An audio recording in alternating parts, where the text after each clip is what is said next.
You know, it's almost like your birthday with a package from China, so let's go.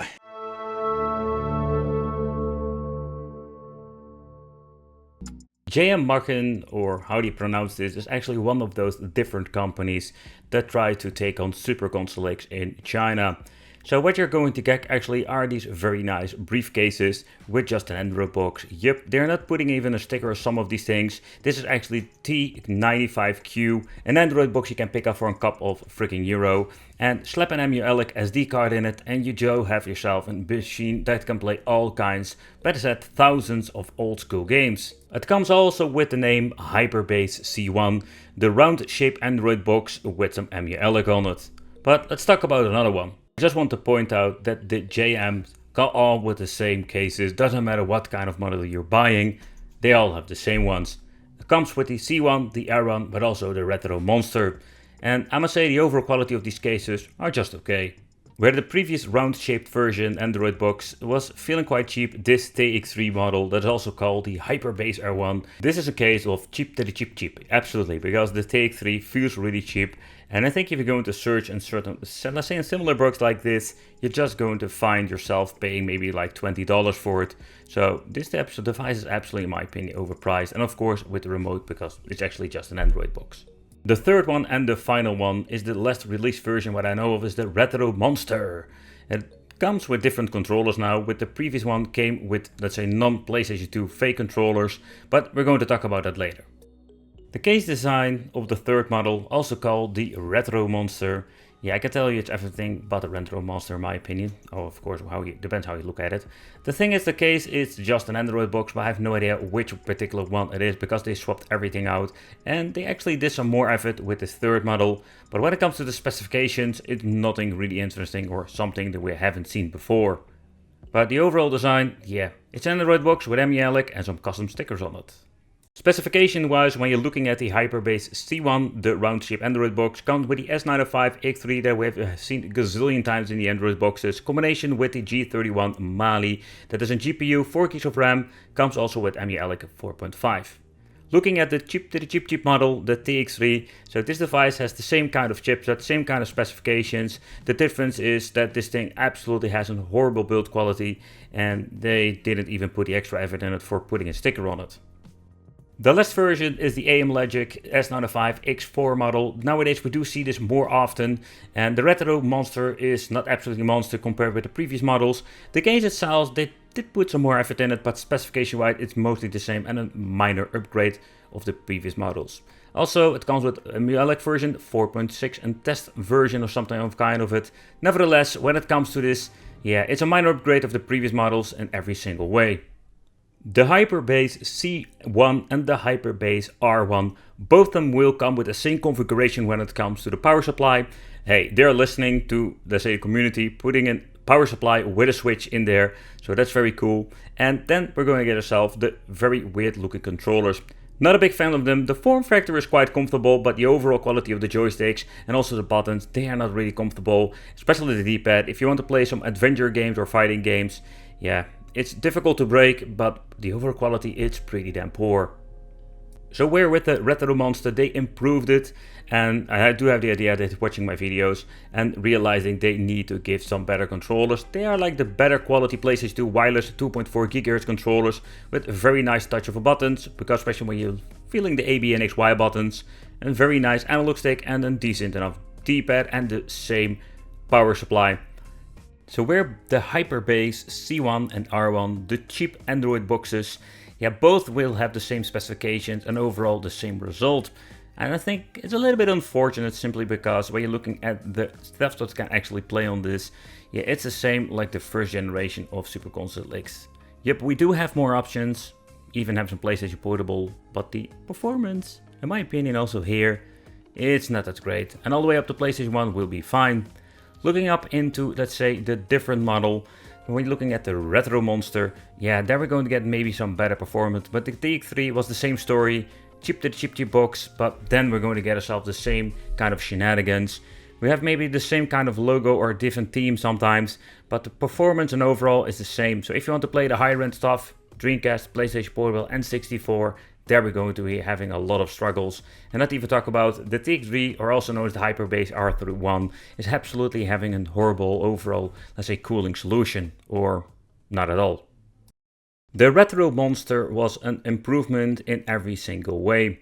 The Emulation version, but also when it comes to the specifications, even it's a minor upgrade. The compatibility was exactly the same when it comes to the overall performance of many games. In my opinion, they should remove N64, PlayStation Portable, and let's say other very demanding systems, because it's a name hit or miss, or just at least give a list that runs okay on this. Nevertheless, it's a very mixed performance when it comes to Sega Naomi, Dreamcast, Sega Saturn, but all the way up to PlayStation 1 we also have the same results, but not having the option to upscale PlayStation 1. It's just a very mediocre box, only with a different name. We do have, let's say, an overall, better performance when it comes to some things, but overall it's the same mumbo jumbo. But let's talk about the best of the three, and that's absolutely Retro Monster when you're looking at the specifications. Better Emulation, better chipset, but how is the compatibility with the games? That's what we're going to deep dive into, just to give you a quick showcase of a couple of games. Alright, so let's try it out. Let's see if we can get some bit of a performance. You can see going through the game, it will give you a little bit better, let's say, idea how the actual gameplay will be. At the beginning it started to stutter like crazy, but it's getting better now. But still, in my opinion, it's quite annoying, all the crazy stuttering. Oh man. Oh! So let's move on to some Sega Dreamcast emulation. And yeah, with the previous boxes like the S905 X3, that has the same kind of, let's say, results. You can still, it stutters, and unfortunate. The reason I also want to show you as is and just not tinker for hours with this is simply because I don't want to show you what you're actually going to get out of the box. Alright, another Sega Naomi system I just wanted to check out. Dead Alive is quite challenging to emulate, but the reason why, I just wanted to see how far we can push it. So when it comes to typical games, Soul Calibur and Sonic Adventure on the normal Dreamcast system, you can play it with some hiccups, but when it comes to Sega Naomi and this, oh boy, this is some pretty damn bad emulation performance. Already mentioned that PlayStation will run fine on these boxes, but I just want to double check it, just to see actually how it works. And it is not really disappointing. Also take consideration that they will run mostly on native resolution, so when we're having more powerful machines we can even have an upscaling going on that looks even better than the original. Another feature I just want to check out is the N64 emulation performance, because N64 is always a big drama when it comes to these cheap boxes. Also, if you didn't configure it correctly with the right emulator, it's going to be sounding pretty damn bad like this. Okay, how are the controls? Oh, there we go. Can I change the freaking camera angle? What's going on? Whoa, whoa, whoa, that's trippy. I have no idea how it actually works. But again, also this stutters like crazy.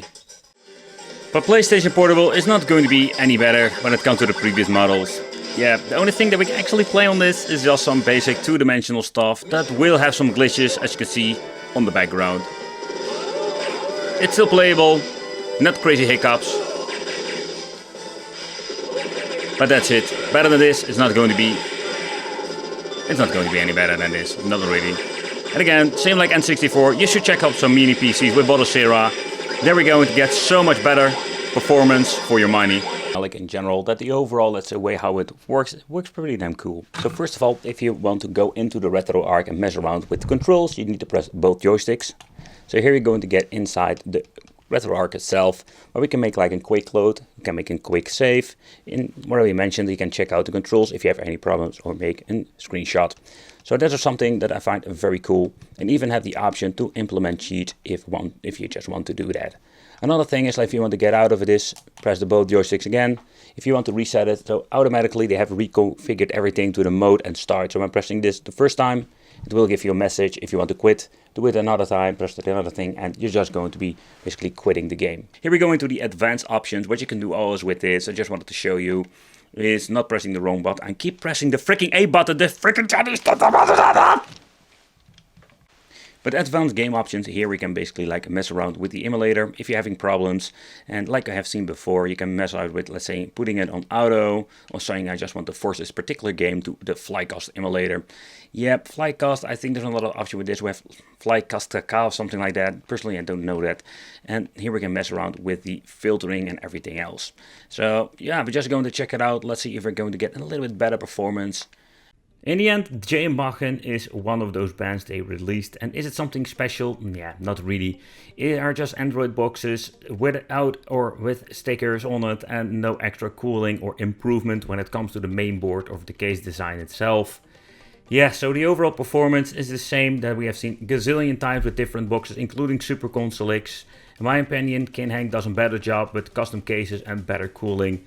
But I thank you all for watching. Consider subscribing and let me know what you think of jmgo. It would be great to subscribe to the channel, hit the little bell, and we'll see you in the next video.